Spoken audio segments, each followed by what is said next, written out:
storie ancora di lacrime e sangue, storie di minere e surfarara, storie di figli per munna lontana, storie di baroni a riparo di scirocco, storie di mafia che scafugna senza fine, storia di Salvatore Giuliano armato di padrona, storia di Turiddu Carnevale che ingiurde la madre,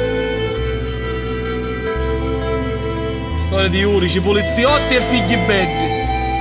che tingono le strade di Sicilia sempre mute e sorde a tagliare,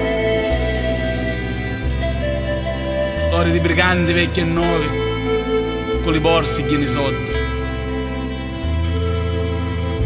storie di travaglio che sempre manca, storie di varche senza chiummare,